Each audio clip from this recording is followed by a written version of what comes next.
Alléluia. Que le nom de Dieu Tout-Puissant soit glorifié. Dieu nous a fait grâce de voir cette semaine encore. Nous sommes sur vos chemins. Aujourd'hui qui est le premier jour de la semaine. Un bon dimanche comme cela. Bonjour à vous. J'espère que vous allez bien. Cette semaine vous favorisera. Je suis le docteur Okpaï Dike Okpaï, le pasteur principal de l'église Le Domaine des Aigles, église d'excellence située à la Rivera Pamerey, rond-point d'Ado, à côté du collège Le Figuier, sur la rue de l'hôtel Bellecote. Je vous amène l'émission prière et paroles prophétiques avec le docteur Okpaï Dike Okpaï tous les premiers jours de la semaine, comme aujourd'hui. Aujourd'hui, j'ai un message que Dieu m'a donné pour quelqu'un, que j'espère que tu es celui-là. Donne-moi ton cœur, ouvre ton esprit, sois focalisé. Tu recevras ton miracle ce matin. Croyez-moi, tu recevras ton miracle. Cette semaine te favorisera. Je reviendrai à la fin de ce message pour prier pour toi. Allons au message. Merci. Prions. Éternel Dieu, nous te rendons toute la gloire et l'honneur et l'adoration. Béni sois-tu, Seigneur, pour cette grâce que tu nous as accordée de voir ce jour, de faire partie des vivants. Seigneur, nous te rendons tout l'honneur parce que nous ne sommes pas couchés au lit de l'hôpital à cause des maladies. Tu nous as donné la bonne santé, tu nous as réveillés ce matin. Père, en tant qu'un Père que tu es pour nous, nous te demandons de nous parler, de nous conseiller. En tant que ton serviteur et ton porte-parole, je n'ai aucune parole qui vient de moi-même. Je prie pour que tu m'utilises ce matin afin de toucher la vie de quelqu'un. Impacte leur vie à travers ta parole qui sortiront de ma bouche ce matin. Que ton nom soit loué, glorifié. Satan, je te débarrasse de leur chemin. Au nom de Jésus. Amen. Nous allons partir avec ce thème qui dit « Fais quelque chose, sinon tu meurs. » Fais quelque chose, sinon tu meurs. En tant qu'un homme ou bien une femme qui a créé à l'image de Dieu et à sa ressemblance, Dieu ne nous a pas créés pour que nous mourions prématurément. La raison pour laquelle l'Éternel nous a donné les yeux est pour que nous puissions voir. Il nous a donné les oreilles pour que nous puissions les utiliser pour attendre. Il nous a donné les mains pour que nous puissions les utiliser pour travailler, pour labourer ou bien pour se battre. Il nous a donné les pieds pour que nous puissions les utiliser pour se déplacer, pour sortir et pour entrer. Dieu nous a créés pour que nous soyons agiles, vivants, éveillants. Oh, alléluia. Il y a ceux qui vivent, mais qui n'ont jamais tenté de réaliser quoi que ce soit. Ils ne savent pas comment prendre des risques. Ils voient que les choses en train de gâter dans leur vie, dans la famille, ils ne font rien. Ils voient que la situation est en train d'empirer Pour trouver quoi manger, ils ne trouvent pas. C'est difficile pour eux. Ils ne cherchent même pas à faire quelque chose pour améliorer leur vie ou bien améliorer la situation de famille. Permets-moi de te dire, jeune homme, que si tu meurs et tu laisses ta famille de la même manière dont tu l'as trouvée, le temps que tu es né et tu n'as rien fait pour amener le changement, tu es méchant. Oui, la parole que vous êtes en train de recevoir ce matin peut être dure, mais c'est la vérité. Dieu nous a créés pour que nous soyons des agents de changement. Tu es un agent de changement. Tu n'es pas venu sur la terre pour croiser les bras, pour accompagner les autres, pour célébrer la réussite des autres, pour célébrer la victoire des autres. Mais quand il s'agit de toi, tu ne fais rien. En cette année, ma prière pour toi est que les gens viennent célébrer la victoire chez toi. Viens fêter chez toi. Viens manger chez toi. Dans le nom de Jésus-Christ de Nazareth. Tu deviendras un distributeur de l'argent. Tu deviendras un distributeur de la richesse. Dans le nom de Jésus. Parce que Dieu, à travers ce message, mettra la prospérité dans ta main. Tu recevras l'onction ce matin qui te permettra à réussir là où les autres échouent. Dans le nom de Jésus-Christ de Nazareth. Amen et Amen. Fais quelque chose, sinon tu vas mourir dans la pauvreté. Fais quelque chose, sinon tu vas dormir dehors. Fais quelque chose, sinon les gens vont te ridiculiser. C'est pas bon d'avoir des mains, yeux, les oreilles, deux pieds, et tu es dans la bonne santé, tu es en bonne santé, tu ne fais rien. Tu ne cherches pas à améliorer ta situation. Tu ne cherches pas à faire quelque chose, même pour travailler. Nous allons partir avec ce verset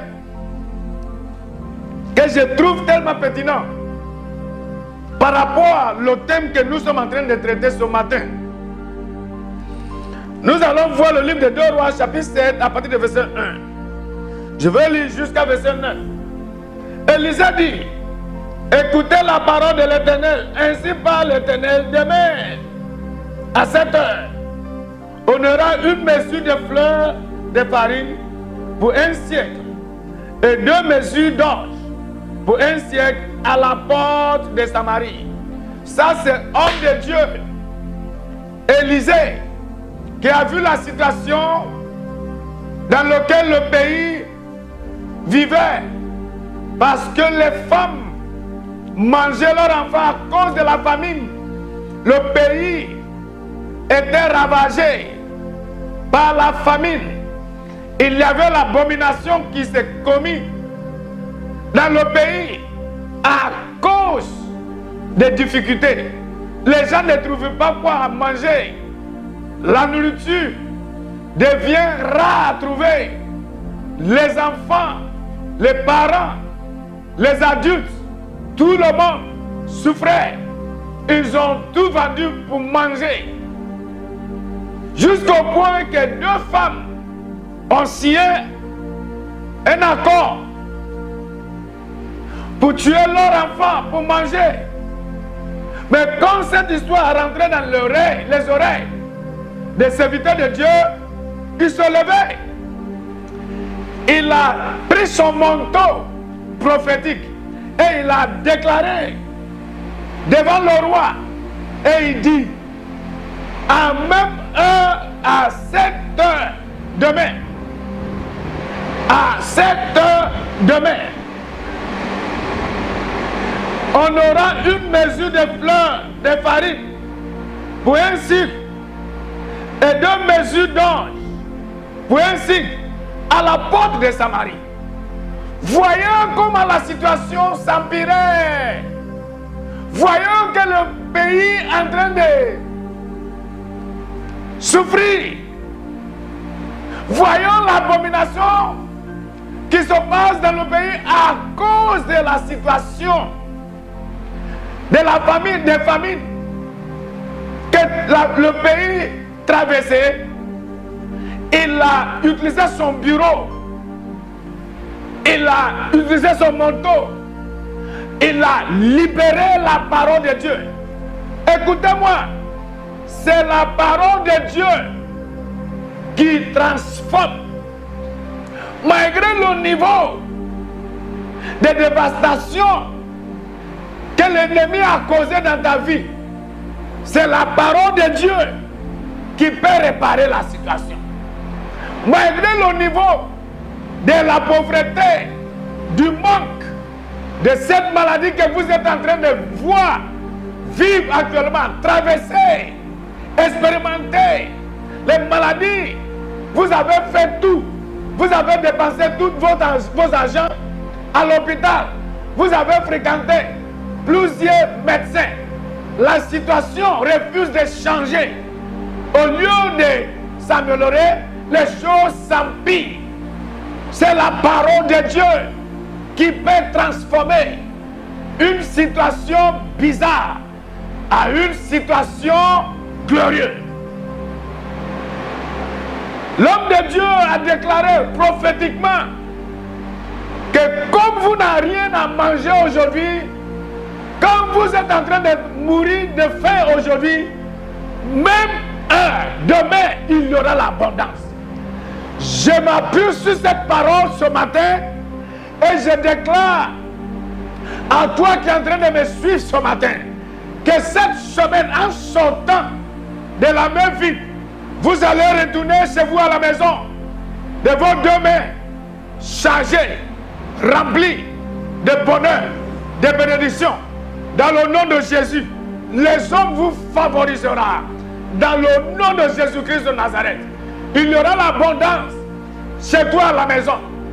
Tu organiseras la fête et tu inviteras les gens de venir manger chez toi.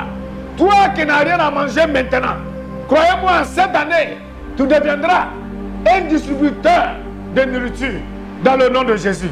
Nous allons voir, l'homme de Dieu a déjà déclaré, il a déjà déclaré, mais comment ça sera réalisé? Nous allons voir. L'officier sur la main duquel s'appuyait le roi répondit à l'homme de Dieu: quand l'Éternel ferait des vinaigres au ciel, pareille chose arriverait-elle?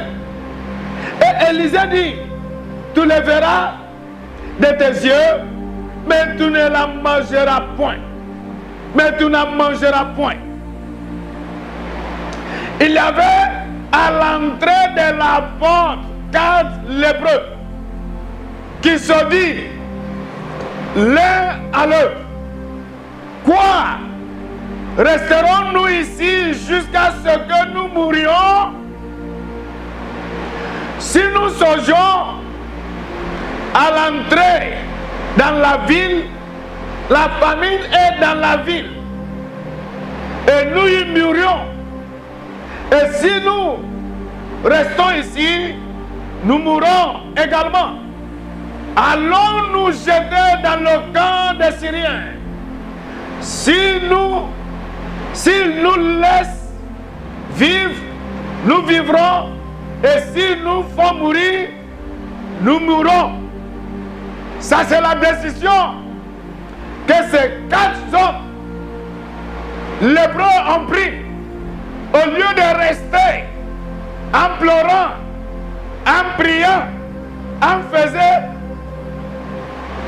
les veillées, ils ont dit non, nous avons mis nos confiances entre les mains de l'Éternel.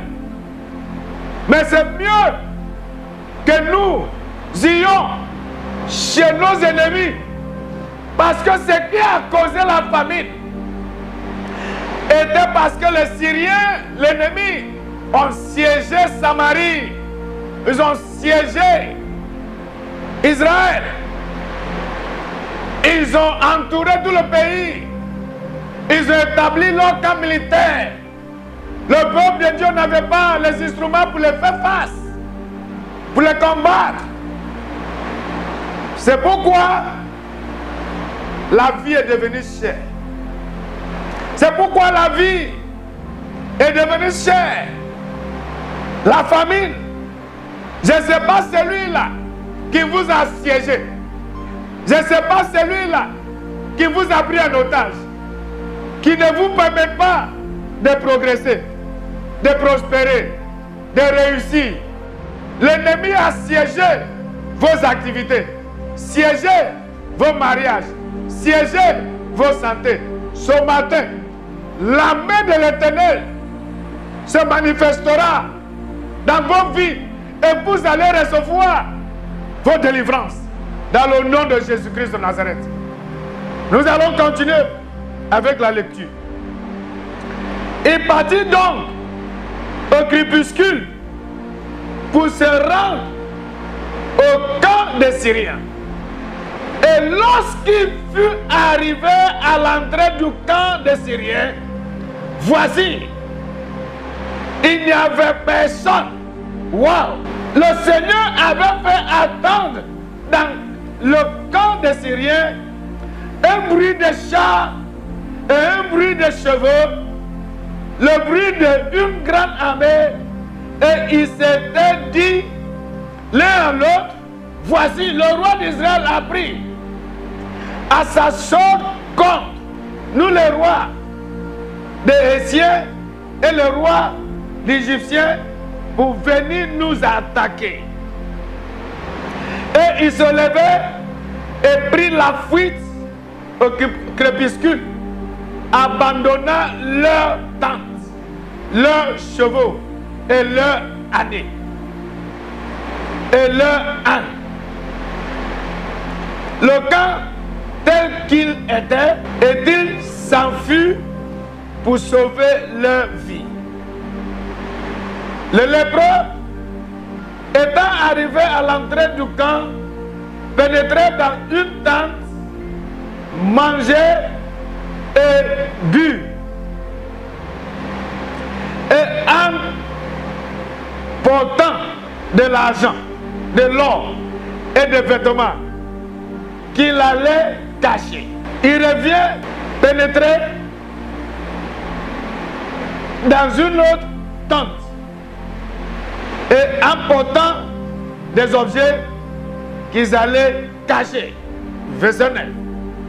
Puis il se dit l'un à l'autre, nous n'agissons pas bien. Cette journée est une journée de bonnes nouvelles. Si nous gardons le silence et si nous attendons jusqu'à la lumière du matin,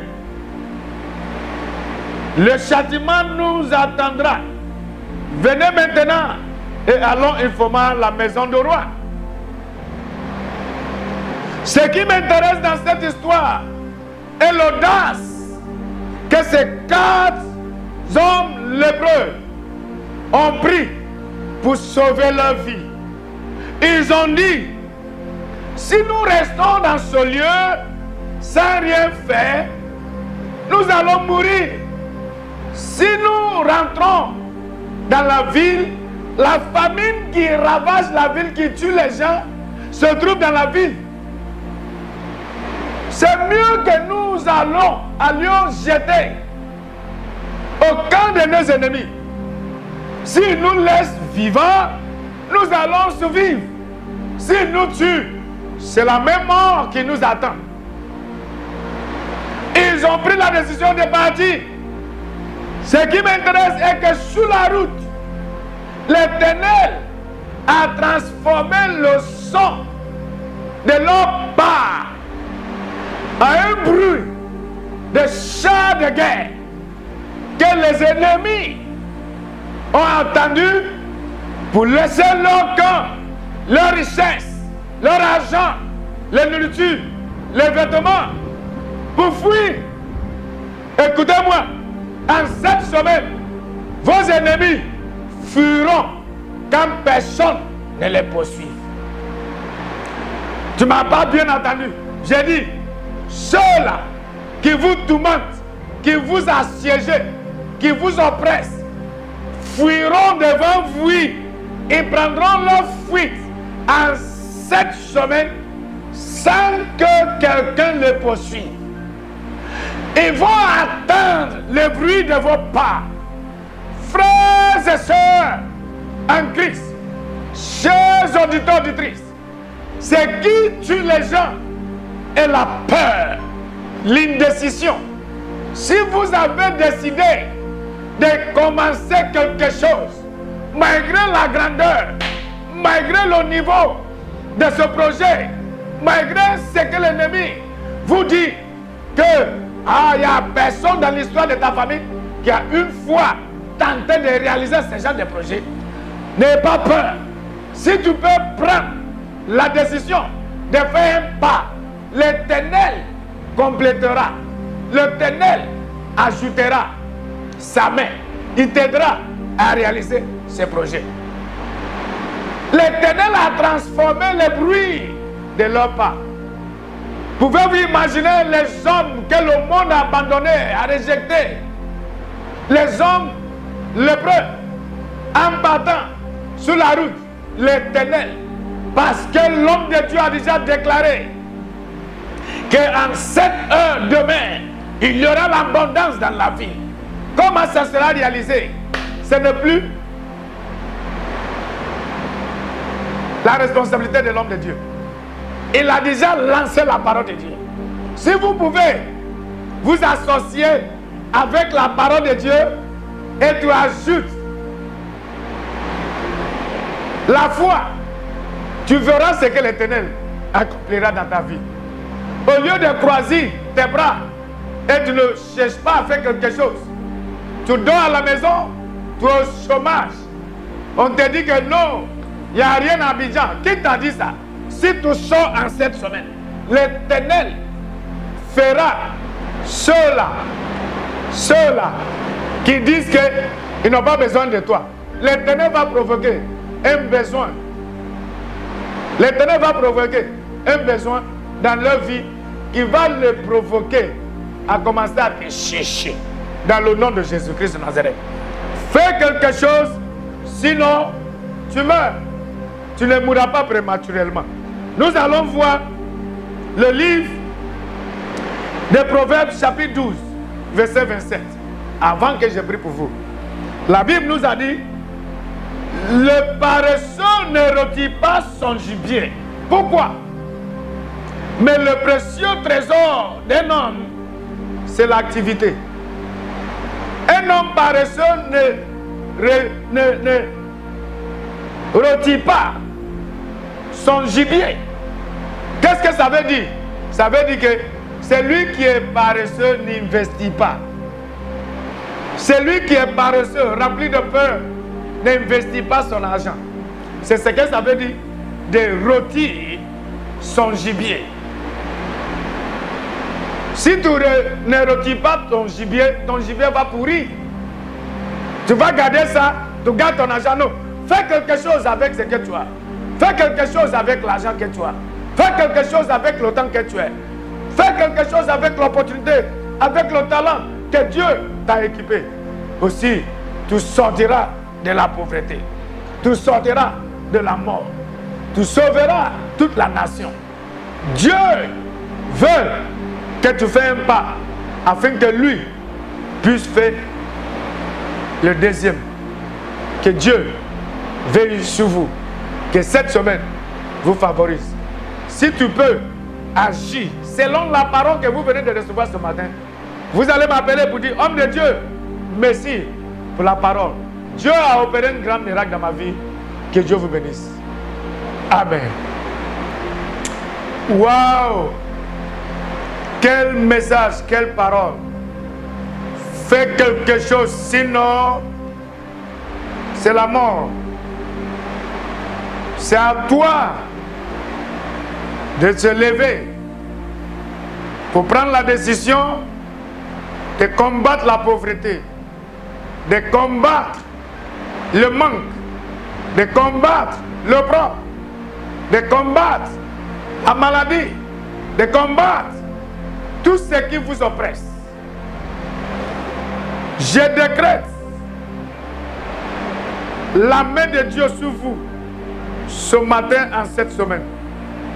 Je libère la grâce de Dieu sur vous ce matin.